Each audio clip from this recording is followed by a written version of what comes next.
पुढे कथा फार सुंदर आहे, पण तुम्हाला 51 शक्तिपीठांची कथा ऐकवावी अशी माझी इच्छा आहे की 51 शक्तिपीठांचं वर्णन कसं झालं आणि त्याची निर्मिती कशी झाली.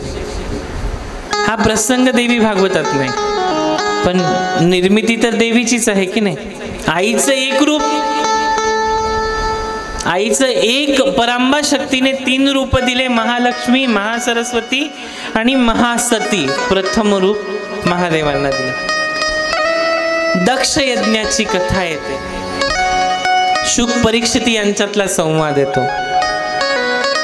संवादातील मैत्रीय विदुर यांची संभाषणाची वृत्तांत सूत, शौनक आणि इतर अनेक ऋषींना पुढे सांगू लागले.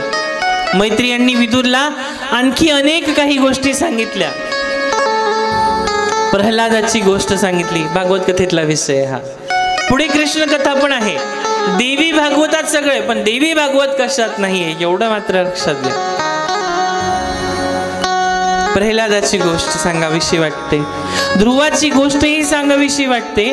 तुला आधी कोणती कथा ऐकायची हे तू आम्हाला सांग. सूतजींना शौनकादिक ऋषी म्हणतात आणि विदुर आणि मैत्रीय ऋषी यांचाही हा संवाद चालू आहे.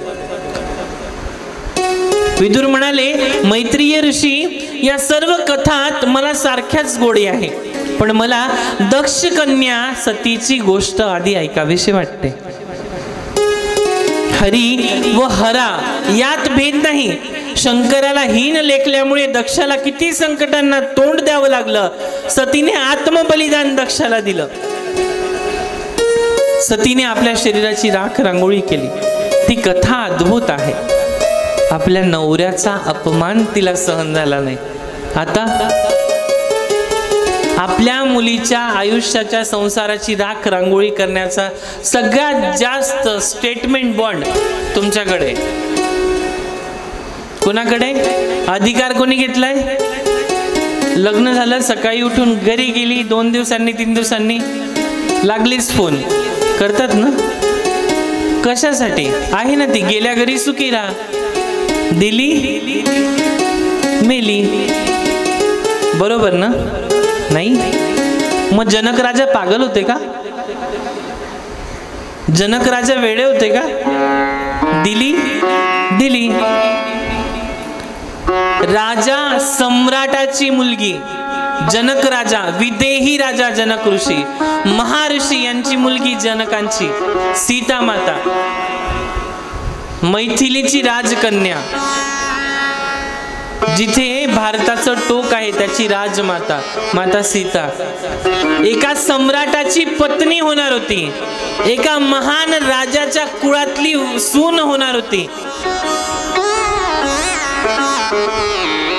रात्र स्वप्नात रंगलेली आहे की पती उद्या राजा होणार आहे, आणि सकाळ होताच काय झालंय? वनवास लागलाय. राजा जनक वेळे होते का? मग जनक कधीच वेळा नाहीये.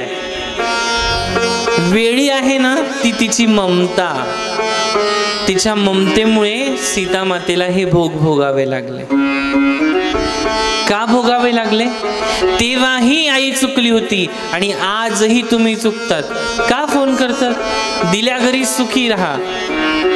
आपल्या मुलीच्या संसारात विष घालवण्याचं सगळ्यात जास्त काम कोणी करत असेल तर बहीण, मावशी आणि आई सगळ्यात जास्त. आणि ऐकणाऱ्या तुमच्यापेक्षा, आता जे करत असेल ते बरं, ऐकणारे ज्यांचे कच्चे कान आहेत ना त्या जास्त मूर्ख. 2-3 दिवस पाहितो, चांगलं वाटलं तर ठेव, नाही तर घटस्फोट तयार आहे. टिकला तर टिकला, नाही तर हुकला. थोडी जनाची नाही तर मनाची तरी वाटते ना. हल्ले नाही नाही. महाराज जनक राजाची मुलगी आहे आणि वनवास कटते. आपल्या पतीला त्रास होऊ नये म्हणून वनवास कटला, जंगलामध्ये वनवास कटला. वल्कल नेसली राजकन्या, जगाची जगत काय बोलावं त्या जगदंबेविषयी.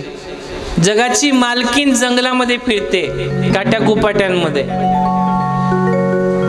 आणि इकडे तीच मालकीन भगवान श्रीहरी महादेव आपल्या पतीसाठी तिने स्वतःच्या शरीराची राख रांगोळी केली. इथं नवरा जर ऐकत नसेल, 1 महिना 2 महिने ती जर सासू सासऱ्यांना सोडून आईकडे राहिली, तर पहिले तर बायको फोन करते, मले घ्यायला येतो, आपली भाषा खानदेशी, मले घ्यायला येतो का मी तडी येऊ, बरोबर ना. नंतर सासरा, तू जर नाही आला तर तू पाय फक्त तुले कसा धुतो मग मी तर. मग नंतर साला, तू थांब रे तडी सनस तुला पाहतो मी, कपडे काढी सनस जोडतो तुले डायरेक्ट, बरोबर ना. आणि मग उरेल सुरेल साल्या.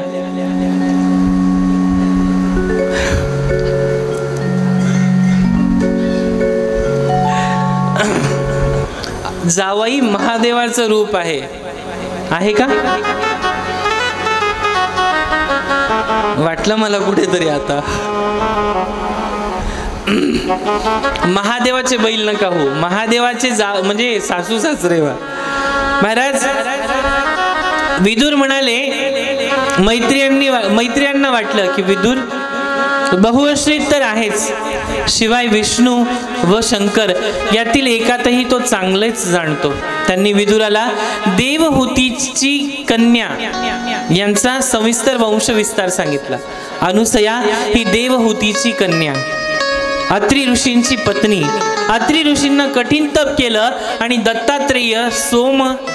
दत्तात्रेय चंद्रमा आणि दुर्वासा ऋषी असे 3 पुत्र झाले. ब्रह्मदेवाचा अंश चंद्रमा, विष्णूचा अंश दत्तात्रेय आणि रुद्राचा म्हणजे महादेवांचा अंश दुर्वासा ऋषी.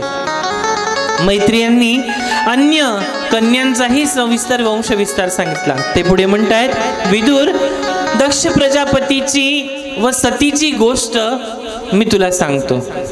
दक्षाने एकदा एक मोठा यज्ञ केला आणि यज्ञासाठी अनेक ऋषी आले, सर्व अमरगणही आले होते.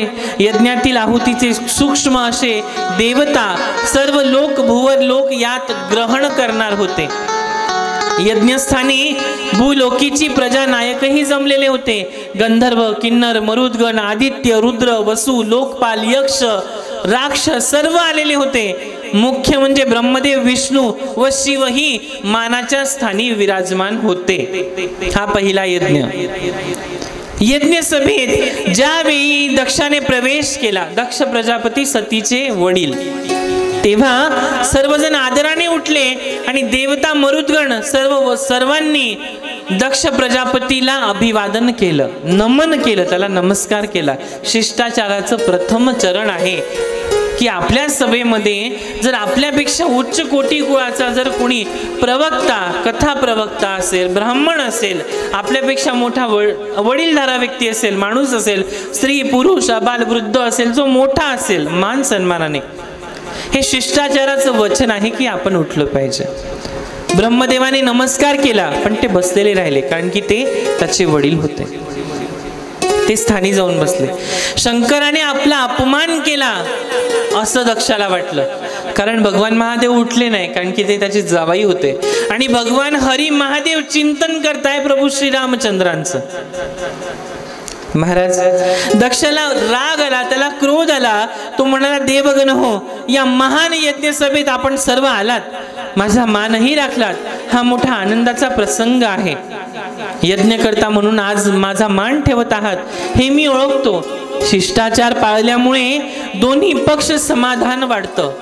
त्याचं असं म्हणणं आहे की शिष्टाचार म्हणजे तुम्ही मला मान द्या, take your respect, give your respect. तुम्ही समोरच्याला भाव द्याल, समोरचा तुम्हाला भाव असेल. आज माझा जावाई शंकरही इथे आलेला आहे. अगदी उन्मत्त भाषेमध्ये बोलू लागला. माझी तेजस्विनी कन्या सती मी त्यांना दिली. ती पितामहा ब्रह्मदेवाच्या सांगण्यावरून. मध्यस्थी माणूस लय बेकार फसतो. घर का कुत्ता ना धोबी का ना घाट का, लग्न जोडणारा ब्रह्मदेव मधला माणूस आहे आणि नारद, हे दोघं जण मध्ये फसले. आणि या दोघांना आता दक्ष बिना साबून पाण्याचं धुतोय. कसं धुतोय? शब्दांनी.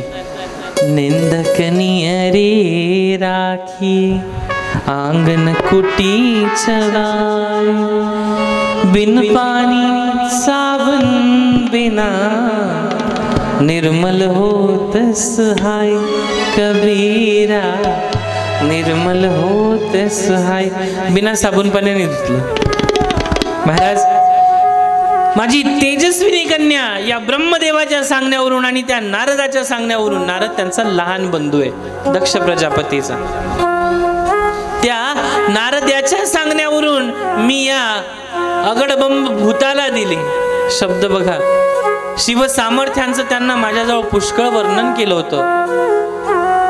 आमचा जावाई म्हणून मला जास्त प्रिय आहेत खरं, म्हणजे ते लहान, मग मी वडीलधारा आहे, जगाच्या बापाचा बाप होतोय हा दक्ष। काय म्हणतोय? मी, हा जो त्याचा मी पण आहे ना, मी करतोय, माझ्यामुळे झालंय, मी करणारे, माझ्यासाठीच होतंय, हा जो त्याचा मी आहे। शंकर लहान आहे आणि मी त्याचा वडील आहे, ते मला मुलासारखे आहेत। मग मुलाने जर चूक केली तर बाप मूर्खपणा करतो का? हा बाप म्हणण्याच्या योग्यतेत आहे का? नाही। अभिवादन कसं करावं असं मला वाटलं तर वावेग नाही, पण निराशा झाली आणि सर्वांनी पाहिलंच आहे की तो उठलाही नाही। प्रभू महादेव शांत बसले। आई भगवती परांबा शक्ती सर्व काही बघते, कारण तिला माहित होतं भगवान महादेव सतीला कधीच स्पर्श करणार नाही आता। का? कारण की सतीने सीतेची परीक्षा घेतली होती। ज्या प्रकारे वनवास लागलाय, रामचंद्र प्रभू आणि सीता मातेला शोधायला निघाले, सतीने सीता मातेचं रूप घेतलं आणि प्रभू श्री रामचंद्रांजवळ जाऊन उभी राहिली आणि म्हणते की मी तुमची पत्नी आहे।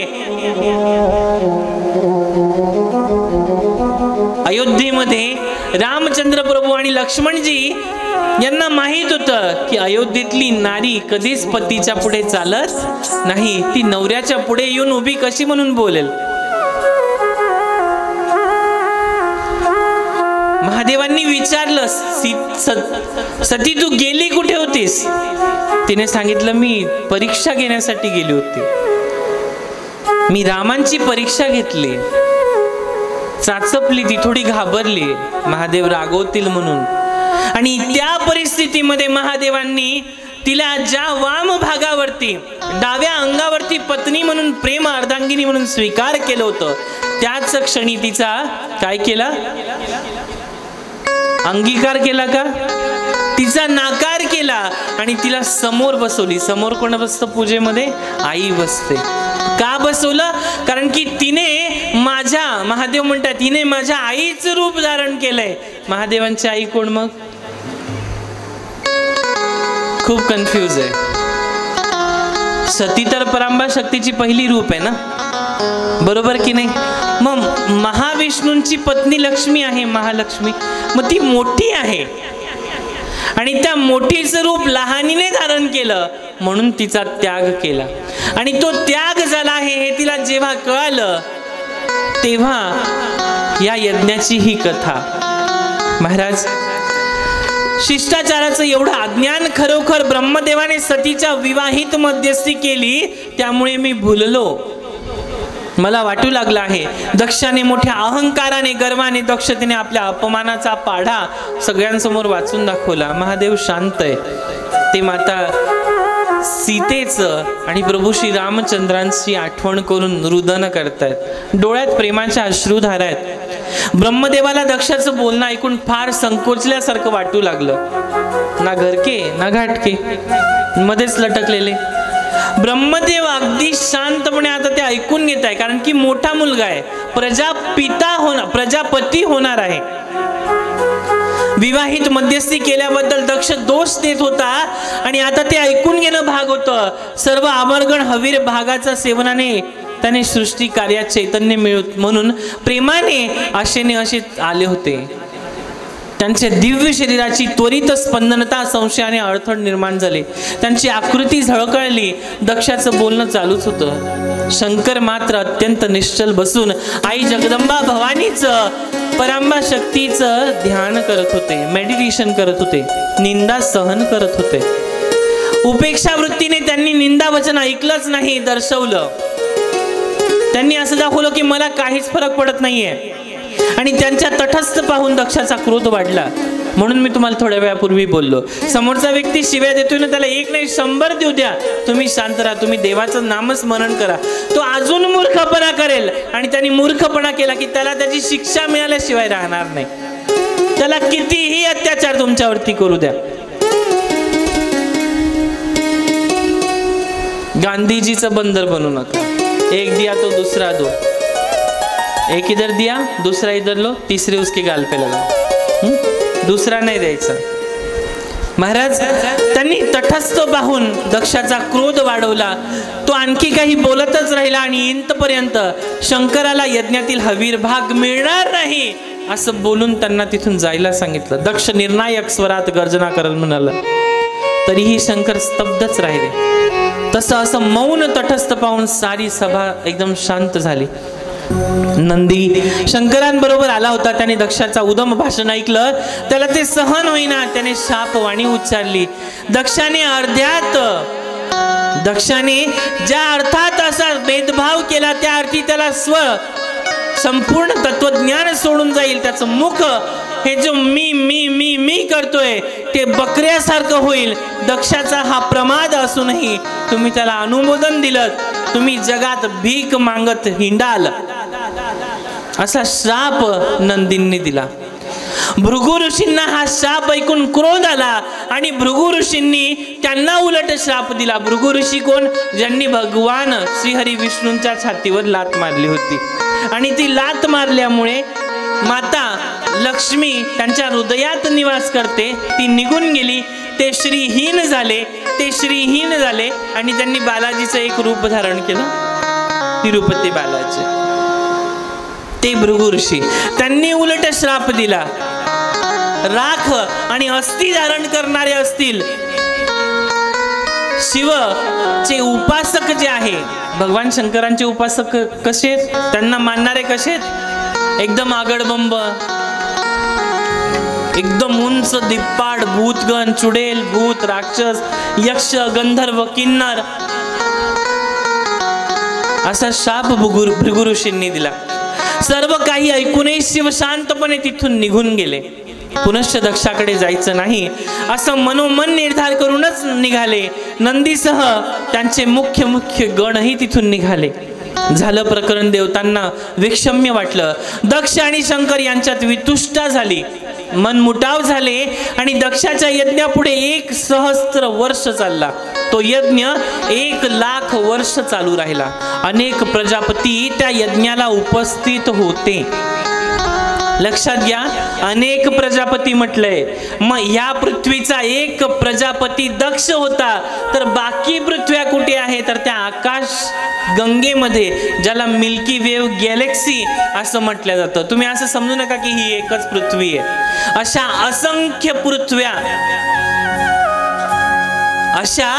असंख्य पृथ्व्या आई जगदंबा भवानीच्या पायाखाली आहे. काय म्हणून आहे? फरशी स्टाईल माहितीये ना तुम्हाला? ती त्यांच्यावर उभी आहे. विचार करा, ही पृथ्वी केवढी मोठी आहे. अशा असंख्य अनगिनत पृथ्व्या आईच्या पायाखाली आहेत आणि तिला शोधण्यासाठी महादेव जातात आणि तिची शक्ती सती म्हणून दिलेली आहे. दक्षासारखा मूर्ख माणसाला ते ओळखता आलं नाही. मैत्रीय म्हणाले, तिला वाईट वाटलं. कुणाला? विदुर विचारतायत, तो यज्ञ जेव्हा 1,000 वर्ष चालला, विदुरांनी विचारलं मग सतीला यामुळे फार वाईट वाटलं असेल. मैत्रीय ऋषी म्हणतात तिला वाईट वाटलं हे खरं, पण पुढे काय झालं की दक्षाने आणखी एक यज्ञ केला. ब्रह्मदेवाने त्याला प्रजापती म्हणून मोठा अधिकार दिला आणि त्याने वजपेय व बृहस्पती सव असे 2 यज्ञ केले. पण शंकरांना किंवा त्यांच्या गणांनाही मुळीच बोलवलं नाही. सतीला यज्ञ समारंभाची वार्ता कळाली होती. तिचं मन माहेराकडे ओढ घेत होत. कोणाचं मन माहेराकडे ओढ घेत नाही? मन कसं आहे महाराज? तुम्ही मन लावून ऐकताय की मला कन्फ्युज करताय? मन लावून ऐकताय ना? बाकीच्यांच्या वयानुसार स्प्रिंगा खडल्या असतील असं वाटतं मला. राधे. महाराज, मन बढाय बढाय उभ्या पिकात ढोर, मन बढाय बढाय किती हाकल हाकल पीर येत पिकावर, मन बढाय बढाय उभ्या पिकात ढोर, मन बढाय बढाय.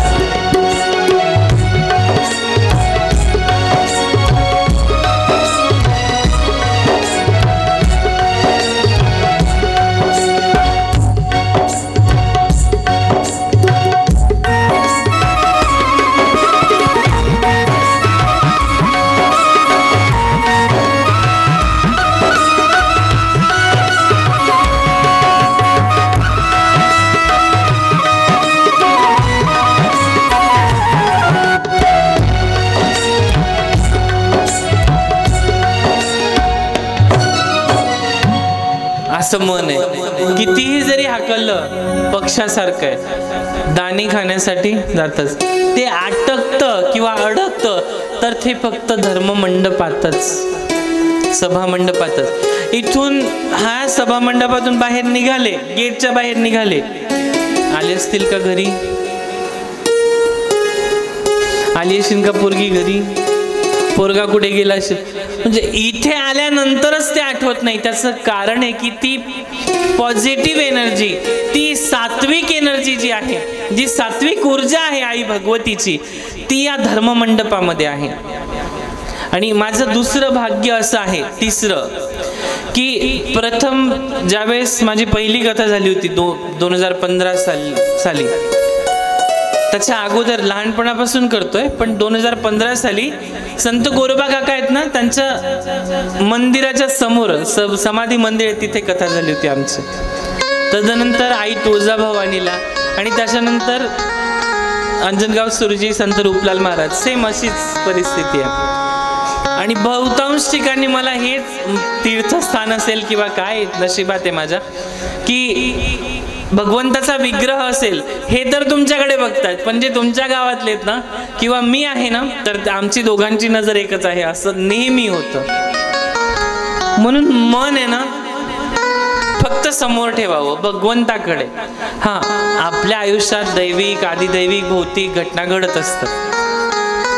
महाराज, सतीला यज्ञ समारंभाची घटना कळाली आणि तिच्या आयुष्यातला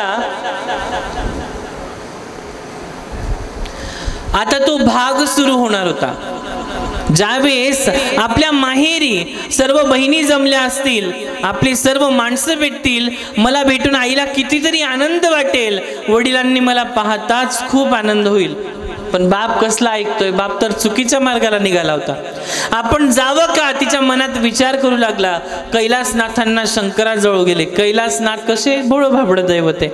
तिने भीतीच माहेरी जाण्याची गोष्ट काढली, पण पूर्वी झालेला अपमान लक्षात घेऊन शंकरांनी तिला जाण्यास अनुमोदन दिलं आणि त्यामुळे तिला सांगितलं की तू जाऊ नकोस, तू तिथे जाऊ नकोस. सती म्हणाली, देवा, मला स्त्रीला तुमची थोरवी काय करणार? नवऱ्याला मस्का मारते. घ्या ना. तिने 2000ची घेतली साडी, मला 5000ची पाहिजे. तो बिचारा तिच्या एका स्मित हास्यावरती पागल होतो. महिन्याचं पेमेंट साडीत घालतो. 1760 लुगडे तरी बी आम्ही उघडे.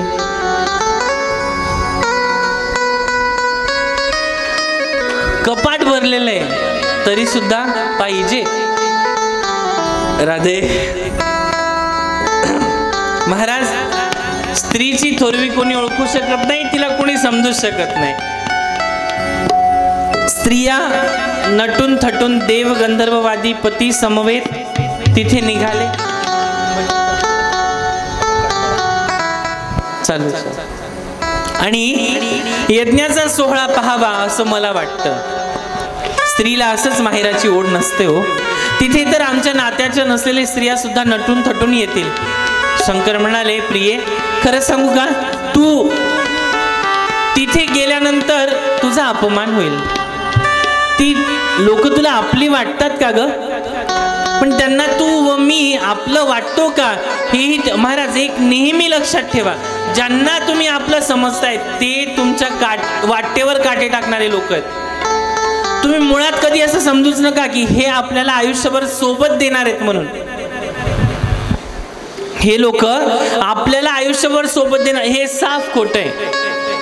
एखाद्या वेळेस एखाद्या माणसाचा मृत्यू झाला तरी अनेक जण सांगतात मी 5 तास 6 तास प्रवास करून त्याला भेटायला आलो. अरे जिवंत असताना एकदा भेटायचं ना, जिवंत असताना एकदा भेटायचं ना. त्याच्या काही अडचणी असतील, जिवंत असताना बघायच्या ना त्या अडचणी. मेल्यानंतर कुठे तो बघायला येणार आहे? मेलेला व्यक्ती पाहायला येणार आहे का? तो कधीच येणार नाही. मेल्यानंतर हलवून हलवून आम्ही विचारतो, रडतो, अरे उठ ना, अरे रड ना आमच्यासाठी. तो मेलेला माणूस देखील म्हणत असेल, किती नाटकी माणसं असतात आजूबाजूला, किती नाटकी माणसं असतात आजूबाजूला. जेव्हा मी जिवंत असताना अडचणीत होतो त्यावेळी त्यातलं कोणी नाही आलं आणि माणसं सांगतात शेवटचं दर्शन घ्यायला आलो. अरे शेवटचं दर्शनापेक्षा जिवंत असताना आपल्या माणसांना वेळ आहे ना, वेळ आहे, हातात आहे तोपर्यंत जीवन जगून घ्या, विचारून घ्या. आपण ज्यांना आपली भावकी मानतो, आपली भावकी समजतो, ती भावकी आपला उद्धार करेल यात शंका आहे. लक्ष देऊन ऐका. आपण ज्यांना आपली भावकी रक्ताचे नाते समजतो, मानतो, ती भावकी आपला उद्धार करेल यात शंका नाही. भावकीतले 4 माणसं तेव्हाच सरळ चालतात जेव्हा त्यांच्या खांद्यावर 5वा असतो. त्याच्याशिवाय भावकी नीट चालत, रक्ताचे नाते चालत नाहीत नीट, एवढं लक्षात ठेवा. ते कधीच नीट चालत नाहीत. भावकी खूप सामान्य, भावकी खूप सामान्य आहे का? तुम्ही 15 दिवस कुत्र्याला बैलाला पोळी खाऊ घाला माय बाप, किती 15 दिवस त्या कुत्र्याला किंवा बैलाला खाऊ घाला, ते मुक जनावर तुमच्या हाताला धरून तुमच्या सोबत चालेल. तुमच्या घरात मोटरसायकल आली, तुमची गाडी आली तर तुमच्या आजूबाजूला येऊन उभं राहील. तुम्हाला घरातून बाहेर जायचंय, तुम्ही गाडीला किक मारली तर मालकाकडे ते जनावर पाहतं, मालकाकडे ते जनावर पाहतं. तो प्राणी आपला होतो पण ही भावकी आपली होत नाही. विश्वास ठेवू नका. ज्यांना तुम्ही आपलं आपलं म्हणताय ना ते कधीच आपले होत नाहीत. हा कलियुग आहे आणि ते रामराज्य होतं जिथे एका भावाने एका भावासाठी शरीरावरती बाण घेतला होता. त्या भावकीसाठी तू तिथे चालली आहेस असं महादेव तिला म्हणतात. माणसं वाटतात तुला आपली, आपले वाटतात का ते तुला? त्यांना काही स्नेह वाटतो का? घरी आलेल्या अतिथीचा वर सगळ्या सोयऱ्यांचा अपमान करणारे आपले कसे? एक वेळा रणांगणात शस्त्राचा घाव सोसवला जाईल पण अपत्यांची छंदी व दृष्ट आणि दुर्वचन मनी माणसाला सहन होत नाही. तुम्ही 2 चापट कोणाला तरी ठेवून द्या, काही हरकत नाही, पण एखाद्याला असे शब्द मात्र कधीच बोलू नका की ज्याच्यामुळे आयुष्यभर त्याच्या मनावरती घाव राहील आणि तो कधीच निघणार नाही.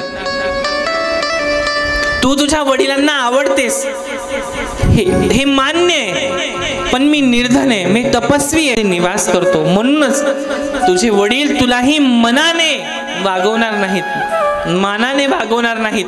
तू म्हणशील की मी यज्ञ सभेत तुम्ही त्यावेळी सर्वांबरोबर उठून पित्याला अभिवादन का नाही केलं, तर त्याचं कारणच आहे की लौकिक व्यवहारामध्ये मनुष्य माणसाला नमस्कार करतो तो त्याची शुद्ध चित्तातील परमपुरुष वसुदेवाला करतो आणि मी त्यावेळेस चित्तशुद्ध परमात्म्याला जो माझ्यात बसलेला वसुदेव आहे मी त्याला नमस्कार करत होतो. चित्त शुद्ध नसेल तर नुसतं वृद्ध शरीराला नमस्कार करून काही फायदा नाही, उपयोग नाही. नमस्कार केला नाही एवढ्यावरून लगेच इतका क्रोध, इतका राग आपल्या जावयावरती करणारा दक्ष, क्रोध न येऊ देण्यात मात्र दक्ष नव्हता. दक्ष म्हणजे काय? दक्षता ठेवा, लक्ष ठेवा, बघा काय करताय. ज्याचं नाव दक्ष आहे पण त्याला दक्षता ठेवता आली नाही की हा आपला जवाई आहे, अशा दक्षाची तू मुलगी आहेस. आणि यज्ञ करताना मन शांत ठेवलंच पाहिजे. क्षणार्धात क्रोध येतो, त्याच्या हातून हवीर भाग तरी शुद्ध कसा मिळेल सांग. हवीर भाग म्हणजे यज्ञ केला की त्याच्यातून अग्नी निर्माण होते, ती पूर्वजांना मिळते. तुझा देह जन्माला घेतले, तुझा देह जरी त्यांनी जन्माला घातलेला असेल तरी तो माझा वैरी आहे, म्हणूनच तू जाण्याचा भारसी पाडू नकोस. शंकरांनी निर्वण केलं. सती घुटमळली. माहेराकडे जाण्याची ओढ कोणाला नाही लागत, सगळ्यांना लागते. शंकर मौन झाले पण शेवटी माहेराची ओढ प्रबळ ठरली. बालहट्ट, स्त्री हट्ट आणि साधू हट्ट कोणीही या जगात पूर्ण करू शकलेला नाही.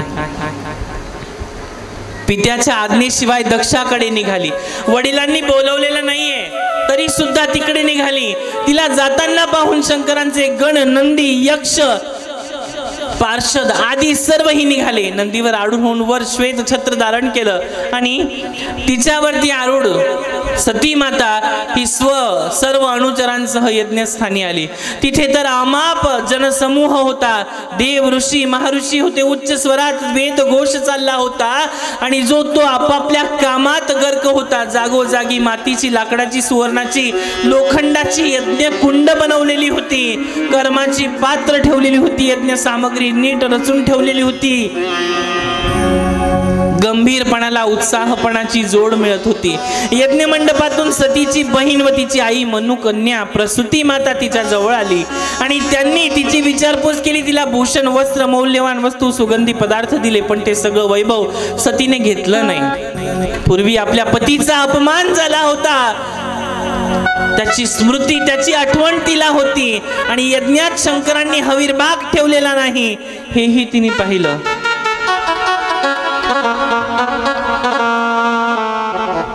महाराज, शंकराची निंदा करण्याची पुन्हा इच्छा झाली. कुणाची? दक्षाची. शब्द वाकड्या वर्णांनी शिवनिंदेकडे वळले. शंकराचा गण दक्षाविरुद्ध युद्ध करण्यास उठला पण सतीने थांबवलं. पतिनिंदा ऐकून सती स्वतंत्र समाप्त मात्र संतप्त झाली. कर्मकांड व प्रवृत्त मार्ग यांचा गर्व दक्षाला झालेला दिसतच होता. सतीने आपल्या पित्याला उद्देशून म्हटलं, बाबा बाबा, कशाला उगीच माझ्या नाथांची निंदा करता हो? ते सर्वश्रेष्ठ आहेत. त्यांचं कुणाशीच वैर नाही, ते कुणाशीच भांडण करत नाही. दुसऱ्याचा दोष पाहणारे साधू नाहीत. साधू तर गुण पाहतो, चांगले गुण पाहतो साधू. शिव म्हणजे आत्मा आहे. तुम्ही जर शरीर रूपी शव मुर्दा आहात तर आत्मा तुमच्यामध्ये शिवाचा आहे. म्हणून अव्यक्त आत्म्याची निंदा केली तर त्यांचं काही बिघडत नाही. तुमचेच तेज नष्ट होईल. बाबा, तुमचं जे काही कार्य आहे ते नष्ट होईल. शंकराची निंदा तो करतच होता पण सर्व देवता त्यांनाच वंद्य समजतात ही विसरत नाही. त्यांच्या चरणांना ध्यान व शिव नामस्मरण हेच देवांना ब्रह्मानंद देणारा आहे.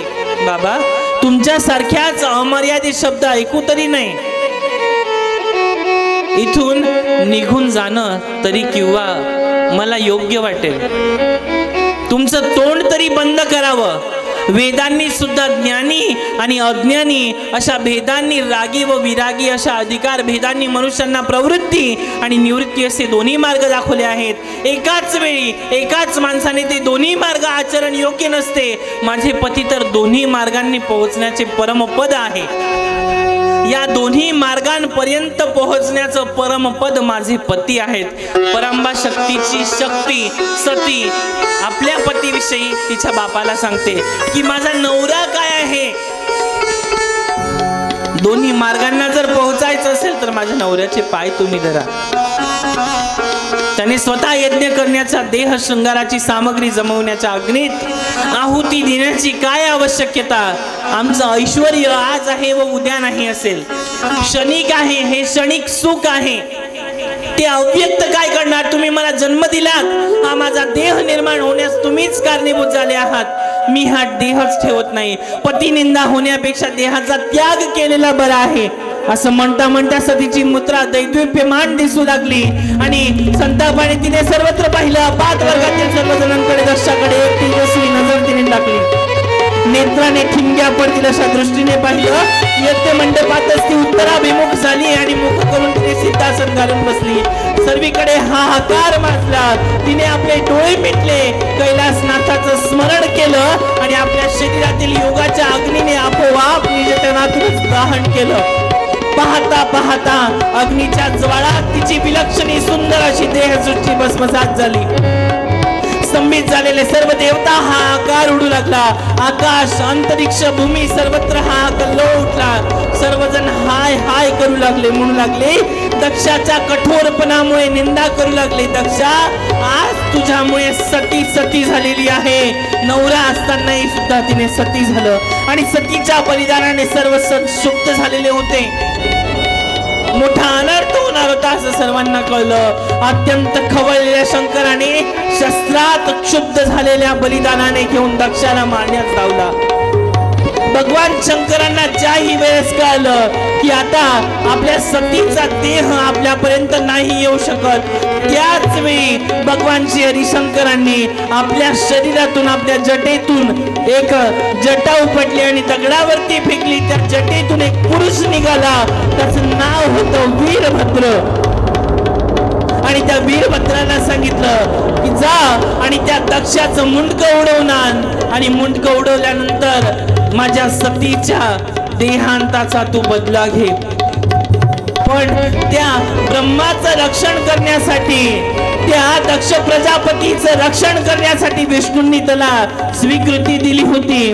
आणि महाराज त्याच क्षणी भगवान महादेवांनी पुनश्च आपल्या शरीरातून, आपल्या जटेतून एक जटा बाहेर काढली आणि त्याच्यातून उत्पन्न झाली ती वीरभद्र महाकाली. आणि त्या वीरभद्र महाकालीने आपल्या शरीरातून जे तेज उत्पन्न झालं, त्या तेजाने त्या दक्ष प्रजापतीच्या यज्ञामध्ये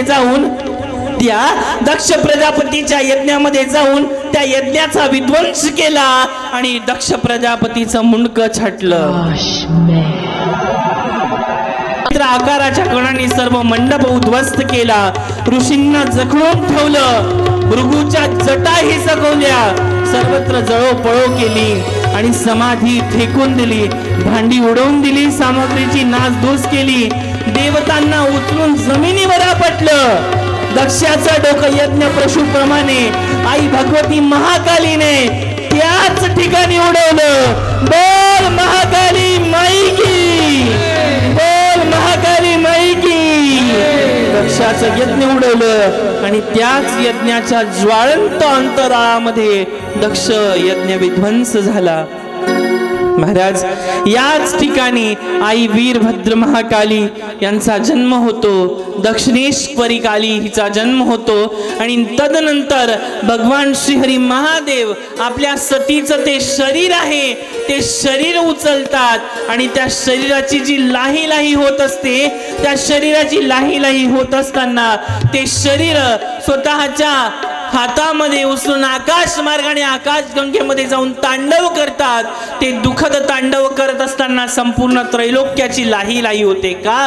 कारण की ती सती साक्षात परंबा शक्तीचं एक रूप होतं आणि ते दक्षाला ओळखता आलं नाही. तसं आपल्यालाही ते कधी ओळखता येत नाही. आणि ते ओळखत असल्यामुळे आता विष्णू भगवंत आई परंबा शक्तीला सांगतात की तुझ्या त्या जळत असलेल्या शरीरामुळे संपूर्ण संसार उद्ध्वस्त होईल, जळून राख होईल, काहीतरी उपाय सांग.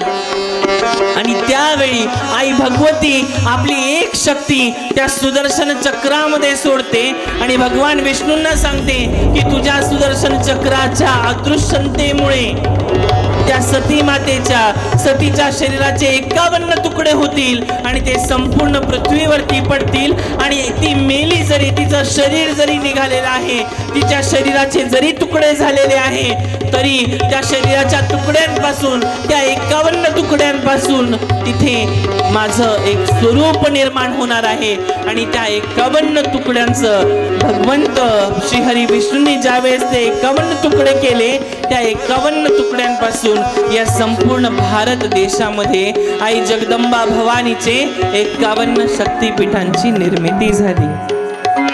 अशा प्रकारे या 51 शक्तिपीठांचं वर्णन इथे झालं। आरतीचे जे यजमान असतील त्यांनी वरती यायचे आरतीसाठी। उद्याची कथा फार सुंदर अशीच आहे।